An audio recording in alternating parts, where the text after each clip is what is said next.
కాంగ్రెస్ ప్రభుత్వం మార్పు మార్పు మార్పు అని చెప్పి ఊదరగొట్టి ప్రజలకు హామీలిచ్చి అధికారంలోకి వచ్చి 2 ఏళ్లయి ఏం జరిగింది ఏం ఒరిగింది అంటే 3 జరుగుతున్నాయి. కూల్చివేతలు, పేల్చివేతలు, ఎగవేతలు. గంతే. ఈ ప్రభుత్వం ఏందా అంటే కట్టే కొట్టే తెచ్చే అని చెప్పినట్టు కూల్చివేతలు, పేల్చివేతలు, ఎగవేతలు. కూల్చివేతలు హైడ్రాన్ పెట్టి పేదోళ్ళ ఇల్లు కూలగొట్టుడు. మొత్తం ఆల్విన్ కాలనీకి వెళ్ళి మొదలు పెడితే అన్ని బస్తీలలో ఇల్లు కూలగొట్టుడు తప్ప ఒక్క హైదరాబాద్ లో ఒక ఇటుక పెట్టింది లేదు, ఒక ఇల్లు కట్టింది లేదు. ఇందిరమ్మ పేరు చెప్పుకొని బతుకుడు తప్ప ఒక్కటంటే ఒక్కటి మంచి పని మాత్రం గరీబోళ్లకు చేసింది లేదు ఈ ప్రభుత్వం వచ్చినాక. రెండోది పేల్చివేతలు. ఈ లంగలే ఈ కాంగ్రెస్ వాళ్ళే ఆ కాళేశ్వరంలో ఉన్న మేడిగడ్డ బ్యారేజ్ ను వీళ్ళే వెలిచింది. తర్వాత ఇప్పుడు మన చెక్ డ్యాములు వెలుస్తున్నారు. ఒకటి కాదు 2-3 వెలిచిండ్రు ఇప్పటికే. కేసీఆర్ గారేమో కడితే ఈ దరిద్రులు వచ్చిన తర్వాత పేల్చి పారేస్తున్నారు చెక్ డ్యాములు.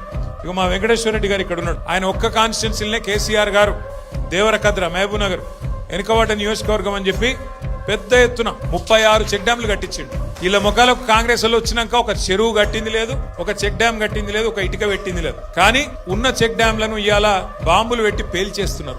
ఎందుకంటే కాంగ్రెస్ వాళ్ళకు ఇసుక తోడుకొని కష్టమైతుందంట. ఇసుక తోడుకొని దొంగతనంగా అమ్ముకునేందుకు కష్టమైతుందంట. నీళ్ళు ఆగితే ఇసుక తీయరాదు కదా, అందుకే నీళ్ళు ఆగకుండా చేసి చెక్ డ్యాములు పేల్చేసి ఇసుక తవ్వుకొని దొంగతనంగా అమ్ముకొని మరి ఢిల్లీకి కప్పం కట్టాలి కదా, ఆ పని చేస్తున్నారు. అందుకే మేము అంటున్నాం ఎగవేతలు, కూల్చివేతలు, పేల్చివేతలు తప్ప ఈ 2 ఏళ్లలో సాధించిందేం లేదు.